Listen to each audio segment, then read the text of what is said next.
Alright class, welcome to section 4.4, zeros of a polynomial function. So in this section we will finally learn how we can factor these polynomial functions. In other words, how can we solve polynomial equations. So we'll start with, it says here, two important theorems. One of them we already discussed, which is the factor theorem. We're going to go over it again.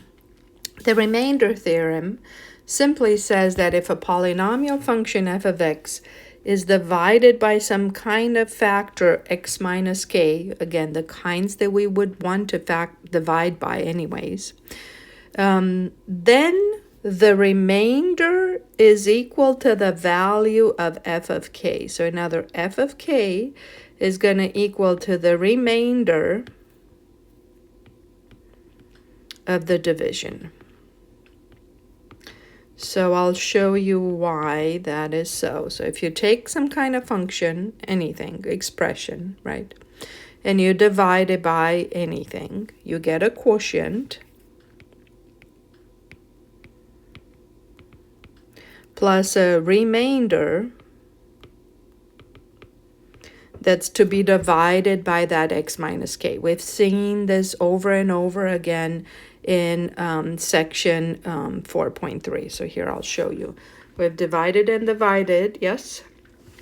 And then we ended up with a quotient and then a remainder that was still to be divided by this polynomial x minus k we're dividing by. So that's exactly what it says. You take some function, some expression, divide by some x minus k, you'll get a quotient. Yes, you'll get a quotient. And then there's a remainder left, and that remainder is written over that dividend, right? The divisor, the one that you're dividing by. Okay. So if in this equation here, I am going to multiply both sides by x minus k,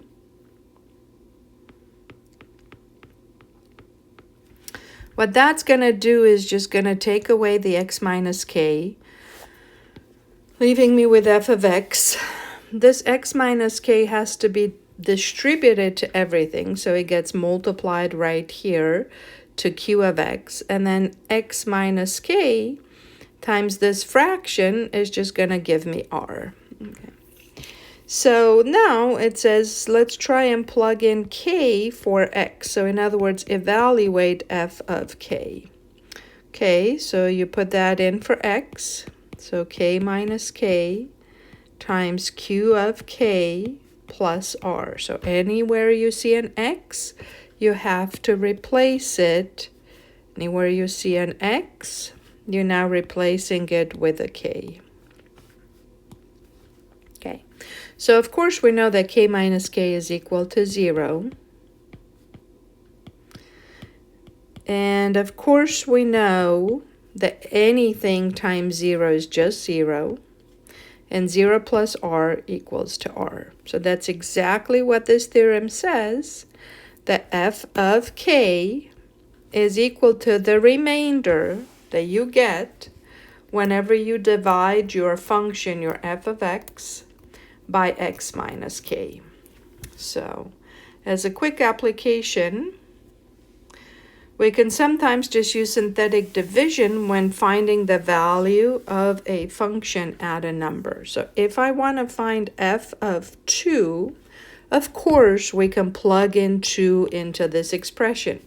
Would need a calculator, do all of that, but in fact, it is much easier to just use synthetic division with a 2. So here it is. How does synthetic division work? Bring down the 3. 3 times 2 is 6. Add it to negative 7 is negative 1. 2 times negative 1 is negative 2. Add it to 5, that's a 3. 3 times 2, that's a 6. Add it to negative 1, that's a 5. So in other words, f of 2 has to equal to 5. So we did not even need calculators, because with synthetic division, as you see, these kind of numbers we are using are really small numbers that we can easily add or subtract in our heads.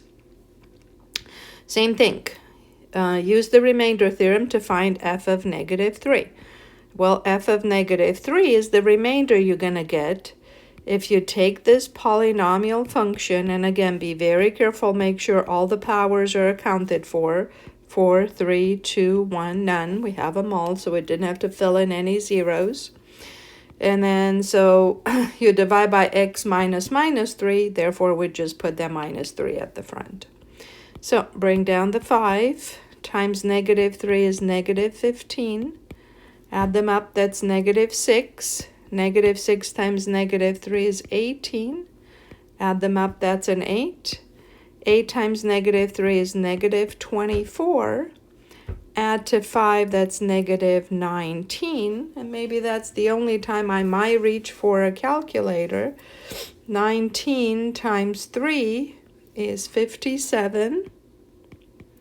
Minus 1 is 56. So in other words, f of negative 3 is going to equal to this remainder of the division, of the synthetic division, okay? And again, that would have taken a little, I mean, of course you have calculators and you can keep entering, but this is a really fast, short way to evaluate polynomial functions, really. Okay, polynomial functions, yes. All right, now the factor theorem is really a specific case of the remainder theorem when r is 0. So again, we know that k is a 0 of a function if and only if x minus k is a factor of f of x. Yes. So if you take f of x and divide it by some x minus k, yes, again, you get a quotient. And then plus a remainder times x minus k, divided by, I'm sorry, still divided by x minus k. However, if the remainder equals to 0, yes, then what happens?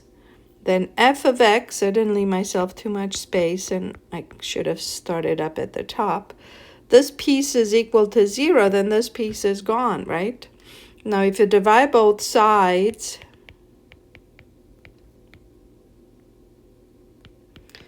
by x minus, or multiply both sides by x minus k, then that's exactly what you get, yes? The x minus k is a factor. There's no remainder, right? There's nothing else added there.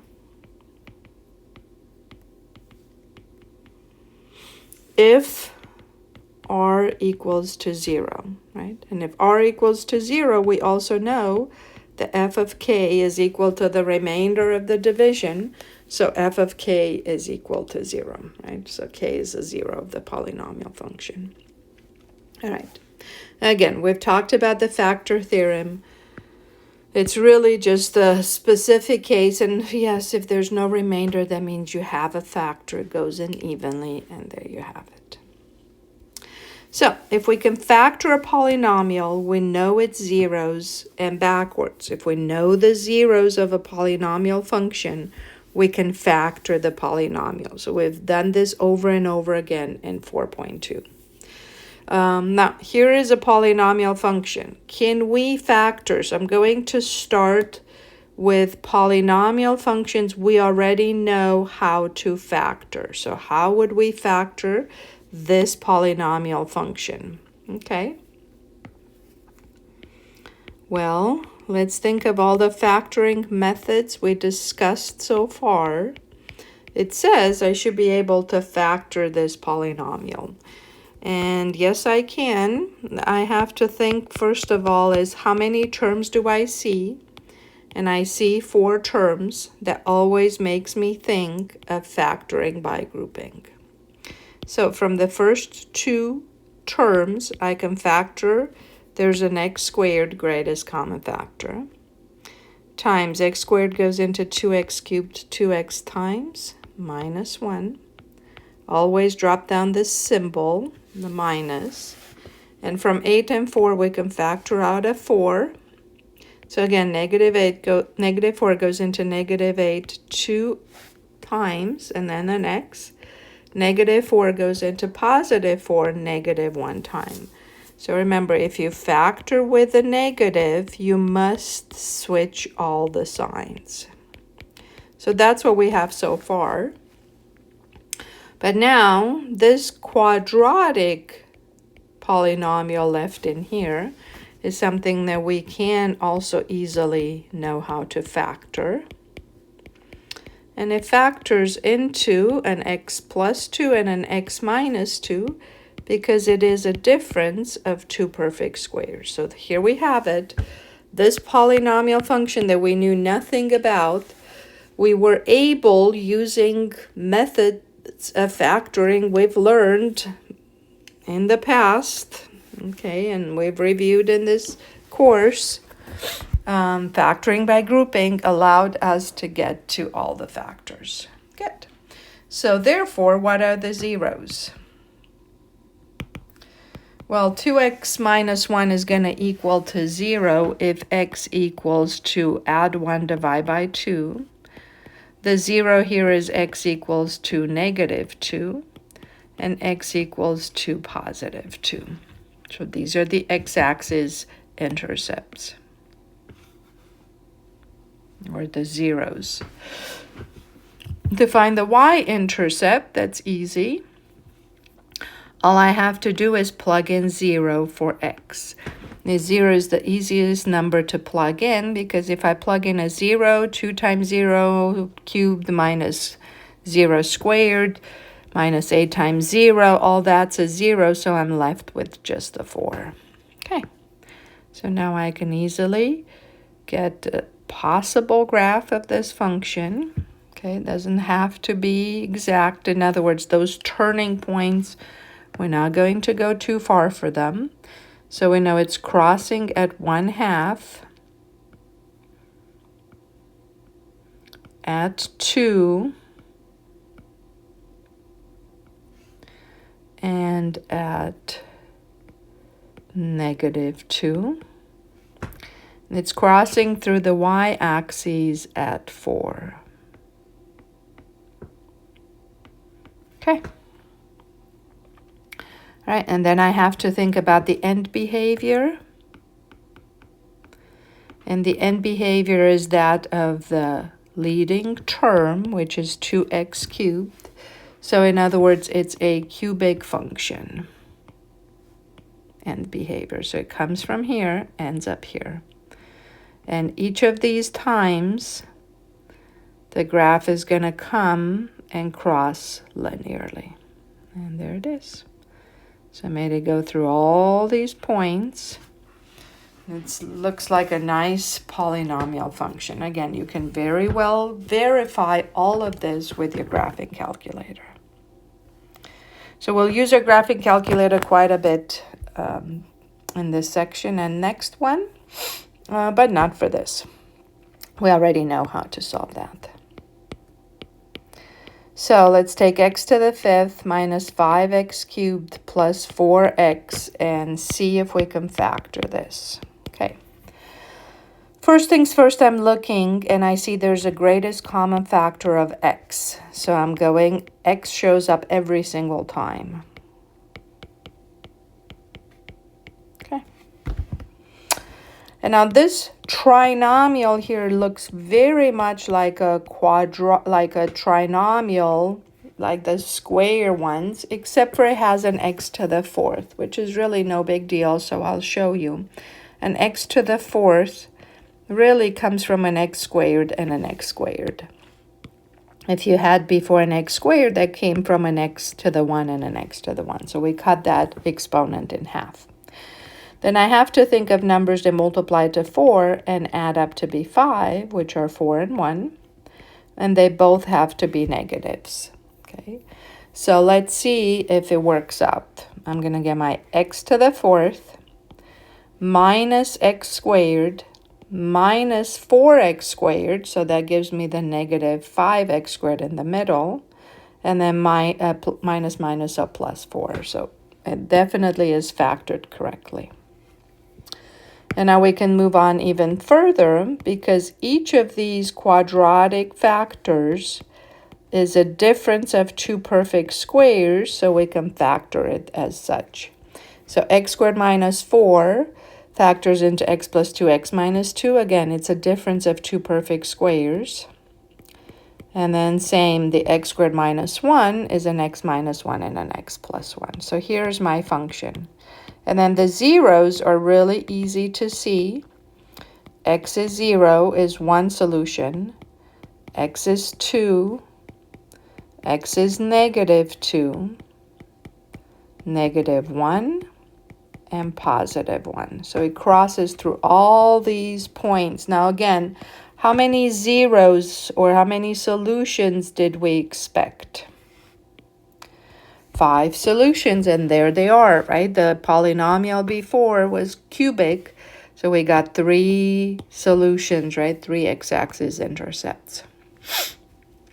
And for the y-intercept, in fact, there is no constant term here at the back. If you plug in a 0, you get 0 to the 5th minus 5 times 0 to the 3rd plus 4 times 0, so that's one big 0. And we already found that point because remember what we said is that 0 is one of your solutions, one of your crossing points. So yes, this graph is going to cross through the y-axis at 0. And then it's going to cross through all these points, 1, 2, negative 1, and negative 2. And it's a 5th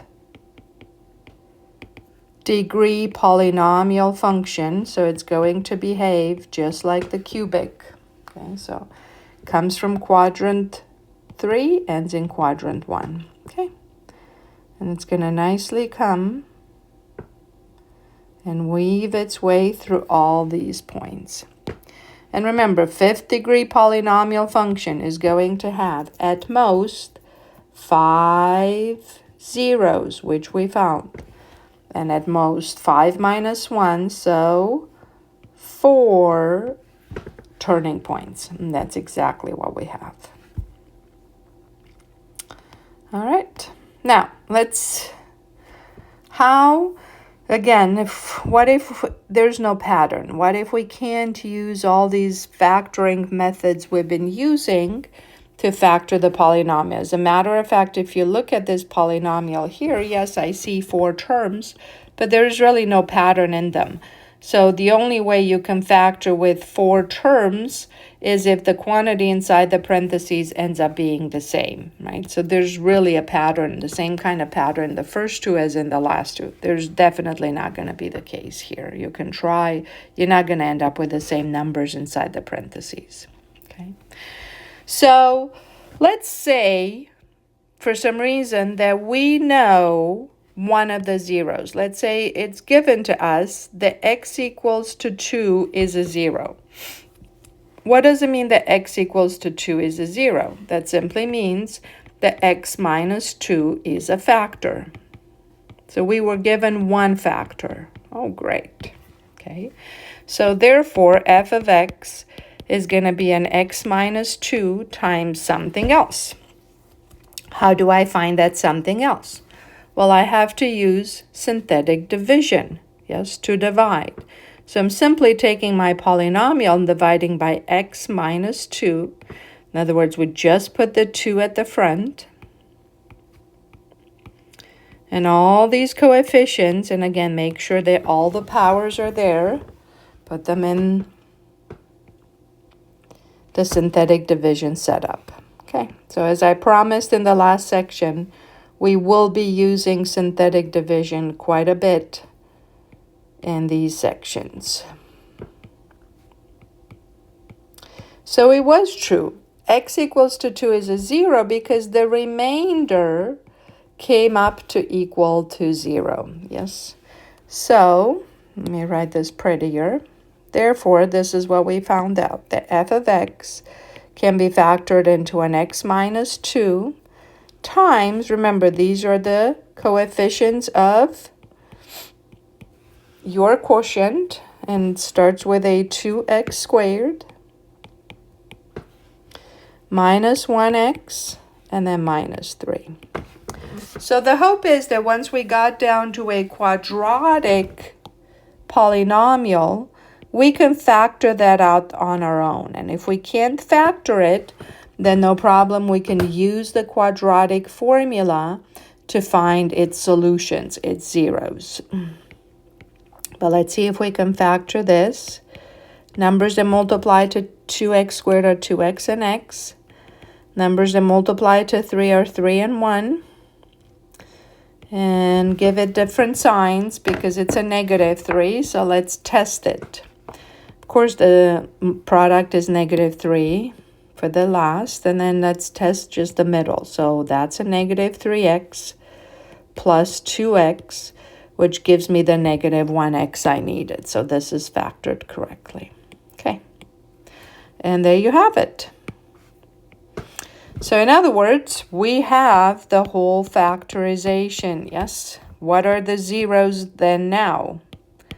Well, x equals to 2 was the one that was given to us, and now I find the rest of them. X equals 2, again, remember when you said this equal to 0, you would add 3, then divide by 2. And then x equals to negative 1. There you have it. So it was crucial that we knew how to start it, right? That we were given one of these zeros. Here, this time, we are given 2. So we're going to use one at a time. So here you go. F of x is going to be an x minus 3 times something else. And let's find that something else. So we're going to use synthetic division.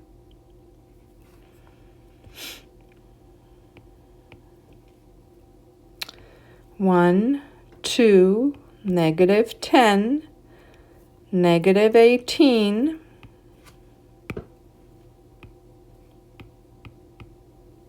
and positive 9. Always make sure that you have all the powers. 4, 3, 2, 1, none. Okay, so that we don't need to fill in any zeros. Okay, so bring down the 1 times 3 is 3. Add them up. 3 times 5 is 15. Add these guys up. Again, 3 times 5 is 15. Add these two guys up. Negative 3 times 3 is negative 9. Add these guys up and you get a 0. Yay. So just as we said,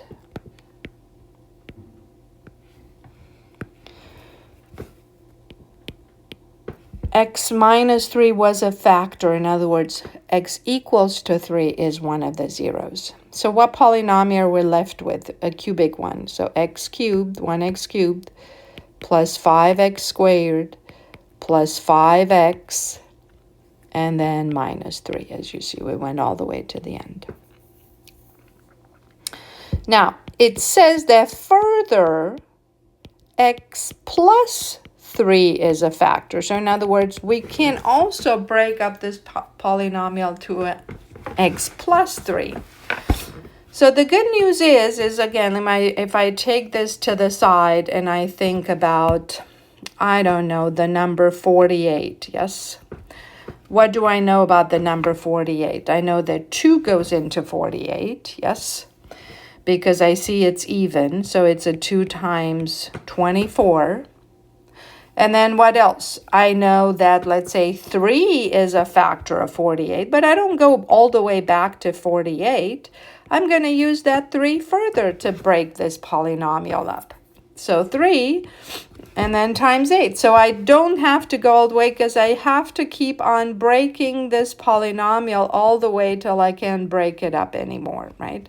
So the point is, I should not go back all the way to the beginning because I want to keep breaking it into smaller and smaller pieces until I found all my factors, right? So the idea here is, and I already have the coefficients for x cubed plus 5x squared plus 5x minus 3, I'm further going to break down this polynomial into an x plus 3 times something else. Okay, so bring down the 1. times negative 3 is negative 3. Add them up. 2 times negative 3 is negative 6. Add them up.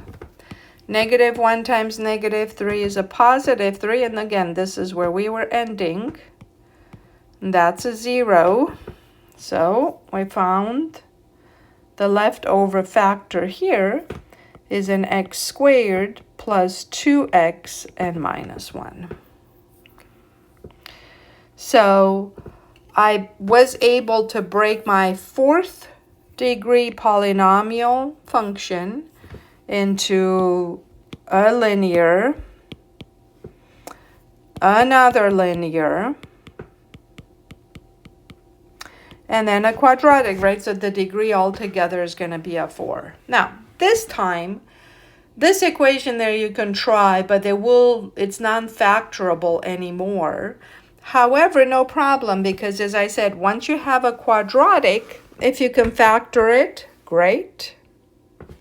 If you can't factor it, how else can you find its zeros? In other words, when does it equal to 0? If you can't factor it and you want to find out when it equals to 0, you're going to simply use the quadratic formula.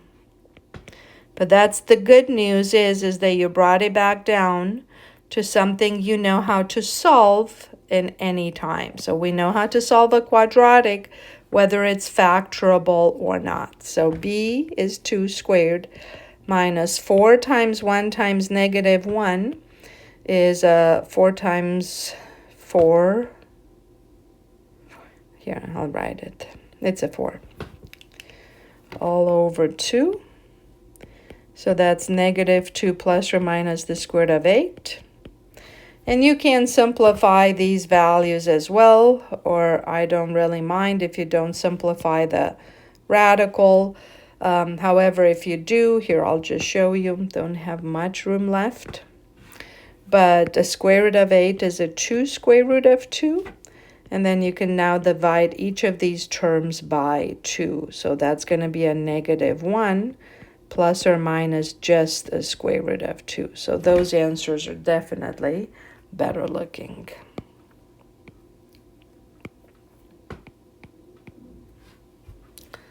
I make some room. Didn't know I was going to end up using the quadratic formula for that one. Okay. So now let's go to the big deal. What if we are not given any zeros? Here is a fourth degree polynomial. How am I going to find its zeros? Well, we have tools for that. One of them is our graphing calculator. We are going to use it in this class heavily. But even with a graphing calculator, as you saw, we do need to have some clues or some ideas on our own. So the one other clue, the one other tool that we're going to use is what we call the rational zeros theorem. So it says if you have a polynomial function, again, that's the notation I showed you a few sections ago in 4.1. And if this polynomial has integer coefficient, and again, I'm bringing this up, how important it is to know what does integer mean, what does rational mean, what does natural mean. Integer means whole numbers, positive or negative. So in other words, you don't have decimals for coefficients.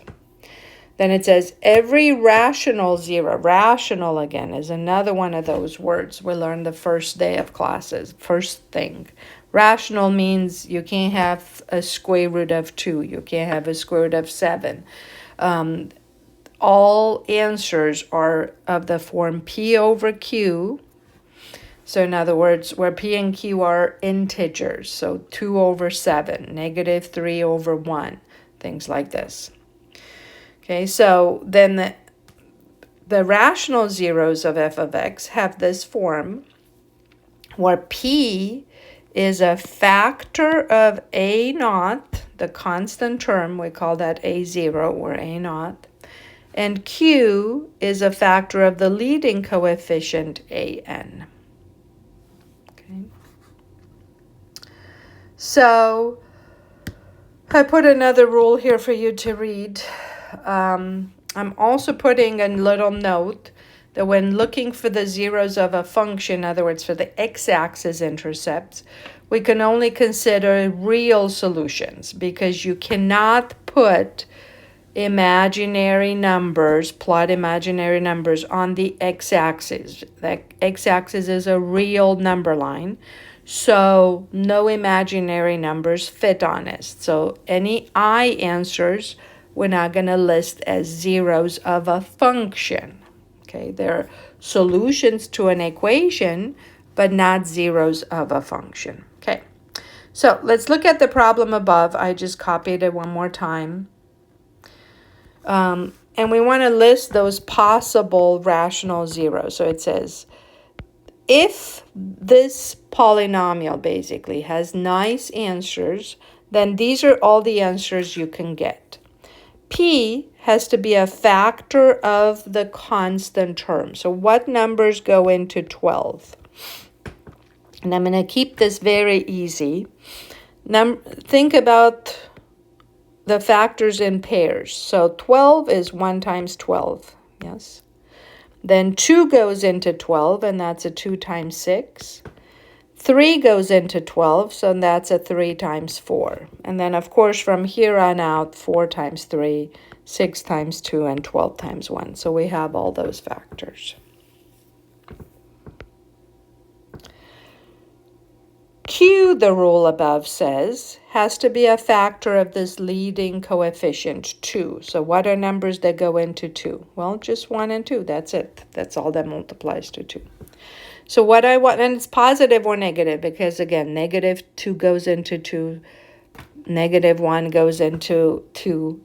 So that's why I'm writing plus or minus. So I'm going to give you all the options. There are a lot of options. So think of all these numbers as an option divided by 1. So I have 1, 12, 2, 6, 3, and 4. And then think of all these numbers divided by 2. Well, 1/2 plus or minus 2, right? 12 divided by 2, in fact, is 6. So I already have that. 2 divided by 2 is 1. I have that. 6 divided by 2 is 3. I have that listed. So the only other one that comes in that I don't have listed is the odd one, 3/2. Okay.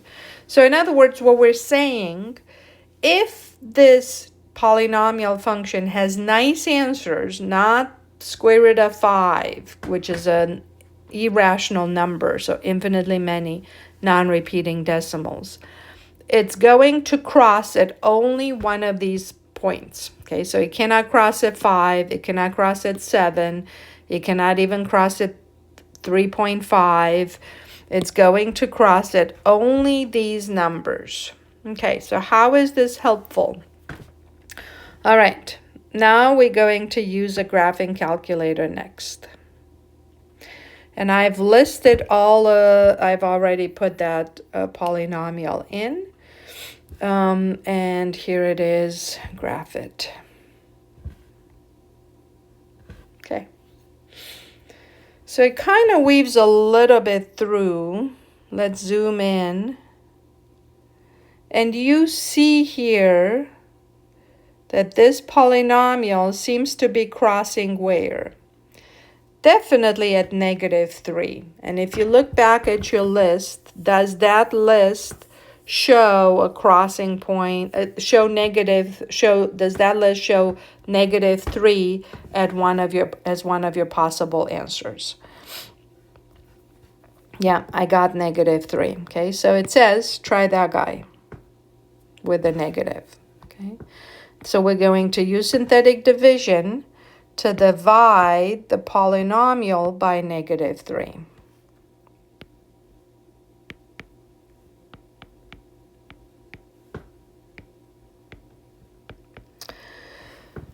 So this problem goes back to what we just talked about. Let's say for some reason I know 3 and -3 are zeros. How would I know that? Because I saw them on the graphing calculator. Yes. All right.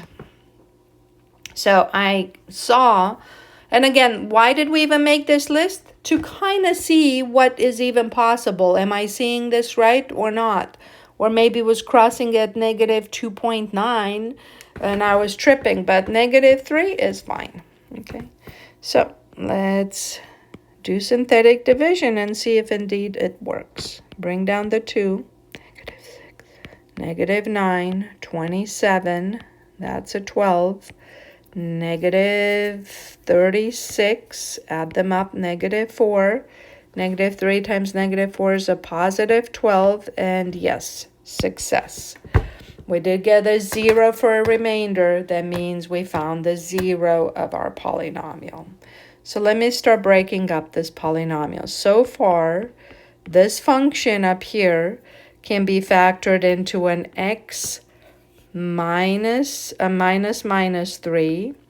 And then this guy here, 2x cubed minus 9x squared plus 12x minus 4 is the quotient. That cannot, I'm looking actually, can I factor this using old-fashioned methods? And again, I don't see a pattern, even though it's 4 terms, so I can't factor it anymore. Also, it's cubic, so I can't solve it using the quadratic formula. So I need one more clue. Let's go back and again, keep this list in mind. See if you can find maybe another 0. So we use negative 3. It kind of looks to me like it's bouncing off at 2. It probably is also crossing here at negative 1/2. Oh yeah, actually, see, I touched the graph and it gave me 1/2 or 0.5 for x and 0 for y. So 1/2 is one of your zeros as well. And probably so is 2. So let's try 1/2 since I clicked on it, right? And I see 1/2 here in my list. So bring down the 2. 2 times 1/2 is 1. Minus 9 is negative 8. Half of negative 8 is negative 4. Add them up, that's positive 8. 1/2 times 8 is positive 4. Success again, I got another 0. Okay, so here it is.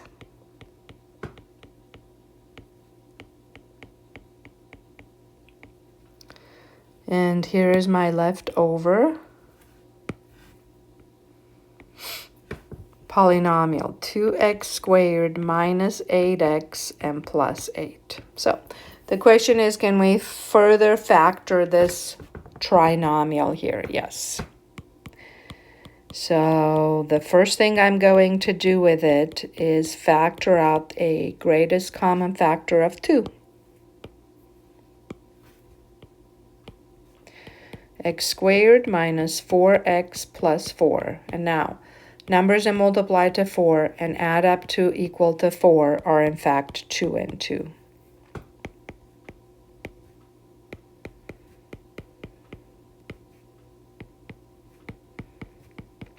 So remember how I said, oh, it kind of looks like that graph is bouncing off the x-axis at 2? Yes. Oops, I'm not quite there. There you go. And it's true, yes, so the graph was bouncing off because x equals to 2 is a 0 of multiplicity 2. So that's why the graph was bouncing off here. Okay, there it is. If I zoom in another way, I could see it even better. Okay. All right, so we found all the zeros. This is it, all the solutions. Okay. Now, by the way, why do I have this extra 2? Really, normally, if I distribute this in, it's a 2x minus 1. That's really what the factors would look like if you want a solution of add 1, divide by 2, so positive 1/2. We usually don't see the zeros as fractions, but more like 2x minus 1 is our factor, right? So that's why we are left with an extra 2 factor there. Okay, so let's try this again one more time. For each function, list all possible rational zeros. Here it is. So that's the P over Qs. Again, what these P over Qs kind of help me see is, are these indeed our roots? Yeah, so what is even possible? Again, for P has to be a factor of the constant term, the 8. And numbers that multiply to 8 are 1 times 8 and 2 times 4, and that's about it. Numbers that multiply, Q is a factor of the first guy, the 6. So numbers that multiply to 6 are 1 times 6 and 2 times 3. So there might be quite a lot of combinations. And I write them all out for you. So either positive or negative. Take all those numbers and divide them by 1. Take all those numbers and divide them by 6. 8 over 6, by the way, reduces to 4/3. Then I have 2 over 6, which is 1/3. 4 over 6, which is 2/3. Then take all of these numbers and divide by 2. So I have 1 over 2. 4 over 2 is 4. I have that. 2 over 2 is 1. And again, 4 over 2 is 2. I have that. And finally, take all these numbers and divide by 3. 1/3 I have. 8/3 I don't have yet. 2/3 I have. And 4/3 I have. So at some point they start repeating. So it's not going to be that kind of like so many possibilities anymore. Okay. All right, so let's look at the graphing calculator and see which one of these zeros might be indeed zeros. So I'm going to go back here. I'm going to take this one off, and this is the next one we are graphing. So let's look at the graph.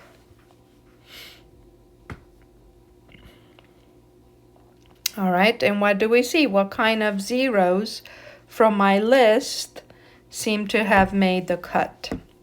Definitely, definitely -4. Okay, so let's try -4. Looks like a good one.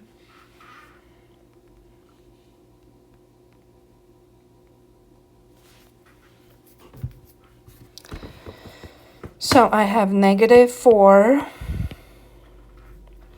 and then 6, 17, -26, and 8. And it's definitely one of them. Okay, so bring down the 6. 6 times -4 is -24. Add them up, that's -7. -4 times -7 is +28. Add them up, you get a 2. 2 times -4 is -8. Success. So that was absolutely true. Okay, and it turns out you don't need more because, again, if -4 is a 0, x plus 4 is a factor. Because the rest of it is definitely a polynomial we know how to solve. Maybe it's factorable. We can try factoring for a minute. And if you're not so sure, you can always use the quadratic formula. Okay, so numbers that multiply to 6 are 2x and 3x. Numbers that multiply to 2 or 2 and 1. Remember, don't pair up the 2's in the same parentheses. And it's a +2, therefore the signs should be the same. Okay. So I'm going to get -3x in the middle, -4x in the middle. And that definitely adds up to the -7x. Ta-da! Okay. So what are my solutions? In other words, what are my zeros? X equals to -4, x equals to 1/2, and immediately x equals to 2/3. So yes, we have them all here, 1/2, 2/3. If you look at the graph, yes, we do use the graph, but it might not be so obvious, especially on your graphing calculator, to actually see if you zoom in here a lot. And you really have to zoom in. Yes, it's crossing 2 times. If on the screen before, it almost would have looked like it was bouncing off because these two zeros are so close to each other. So these kind of calculators really help in the sense that you can zoom in and out, right? On a regular TI-84 or TI-83, it's kind of hard to zoom in that much. Okay. So, let's see, what does it say? Then sketch the graph considering the end behavior. Again, you can definitely take your graphing calculators and look at that as well. I know, again, I'm crossing at -4, at 1/2, and immediately again at 2/3, and it doesn't have to be to scale. We know that this is a cubic function, so it comes from down here. It crosses and goes up there. So that's now a pretty graph that really shows me, even though it's not to scale, it shows me the zeros of this polynomial function. And these are the factors, right? So we factored, we found the zeros, and we sketched a rough graph. Okay, so that's fun. Let's try this again. So again, what really helps, I think, is to even see what's possible. So this is going to be a lot of choices. P, because 24 has a lot of choices. 1 times 24, or again, you can go, 1 goes into it, 2, you can divide by 3, you can divide by 4, not by 5, but by 6, not by 7, but by 8, 12, and 24. So there you have 1 times 24, 2 times 12, 3 times 8, and 4 times 6. Numbers that multiply to equal to 9 are 1 and 9, and 3 and 3. So again, there's going to be quite a lot of options listed.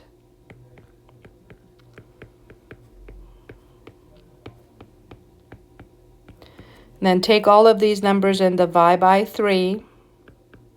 3/3 we have, that's a 1. 4/3. 6/3 is 2. 8/3. 12/3 is 4, and 24/3 is 8. Then take all the numbers and divide by 9. 3/9 we have. 4/9 we don't. 6/9 is 2/3 I have. 8/9 I don't. 12/9 is 4/3, and 24/9 is 8/3. So we can get through all. Okay, then let's look at the graphing calculator and see what might work. Again, I'll take this one out and put the next one in. Okay, oh, nice. So, 4th degree polynomial, I can even see it already. See how it has the same end behavior as a quadratic. We're dealing with a 4th degree polynomial. And here I nicely see my 4 zeros, yes? Try either one of these, maybe not the ones that go through the middles, but I see what, -2 seems to be a good one, and +3 seems to be a good one. Okay, so let's try -2. It's a 4th degree polynomial, so you need 2 zeros to get it down to a quadratic, right? So if you find 2 linear factors, you get it down to a quadratic. That's all we need to get it to a quadratic. And then we can either factor ourselves or use a quadratic formula. So here it is. Let's put in 9, -9, -58, 4, and 24. So bring down the 9 times -2 is -18. Add them up, that's -27. Times 2 is a +54. Add them up, that's -4. Times -2 is 8. Add them up, that's 12. And that's -24. So yes, just as promised, that's a 0. So far, f of x is an x plus 2 because -2 is a 0. Well, what else did we see? A 4? I forgot. 3. Okay, let's try 3. And again, I'm breaking this one up further. I don't go back to the beginning. So bring down the 9. 9 times 3 is 27. Add them up, you get 0. 0 times 3 is 0. Add them up, that's -4. -4 times 3 is negative 12. Add them up, you get the 0 promised. So yes. X minus 3 is another factor. Okay, and what is left?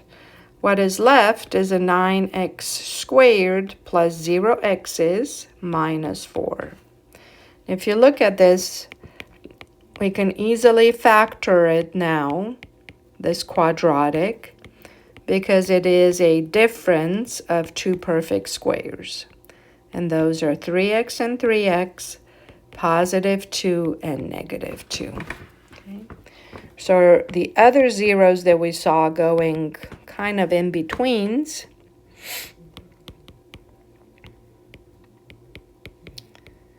were x equals to negative 2/3 and x equals to positive 2/3. Okay, so let's do a rough sketch of this graph. And again, we've seen it in our graphing calculator. We already even know what the end behavior is, but we know it's crossing at negative 2,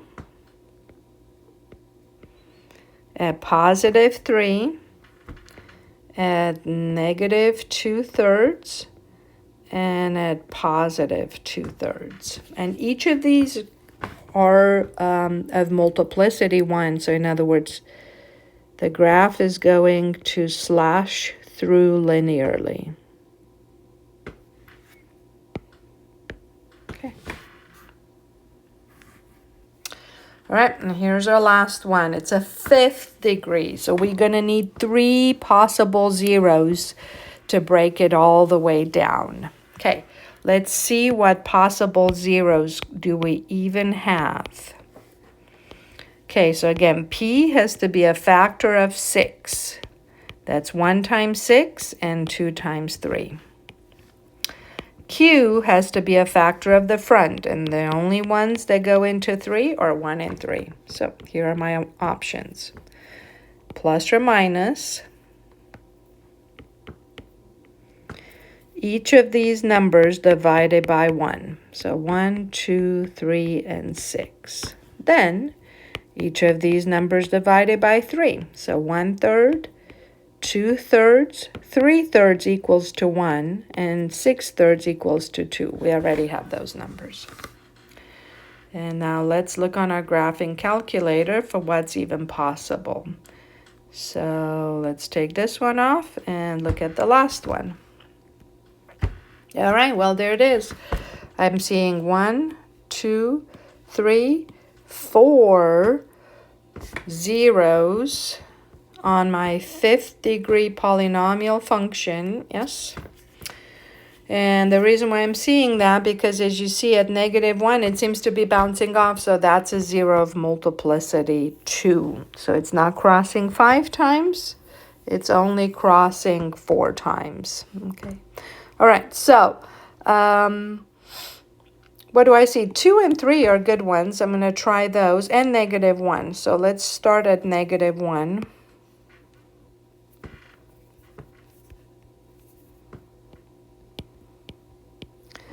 And synthetic division is definitely the thing in these sections. Okay. So 3, bring down the 3, times negative 1 is negative 3. Add them up. Multiply by negative 1, then add these guys up. Negative 7, add them up. Negative 17, add them up. Positive 6, add them up. That's your first 0, right? Then we also saw 2, so I'm continuing down here with 2. Bring down the 3 times 2 is 6. Negative 7, negative 14. Added to 7's negative 7, another negative 14. Add them up, that's a 3. 2 times 3 is 6. Add them up, that's a 0. Remember I said we're going to have to find 3 zeros to get it down to a quadratic, okay, because it's a 5th degree. And I believe the next one we saw was 3. 3 times 3 is 9. That's a 2. 6, negative 1, negative 3, the prom is 0. So our polynomial function is factored into x minus minus 1, x minus 2, x minus 3, and 3x squared plus 2x minus 1. Okay, so those are the coefficients of the quotient. So let's see if we could factor this some more.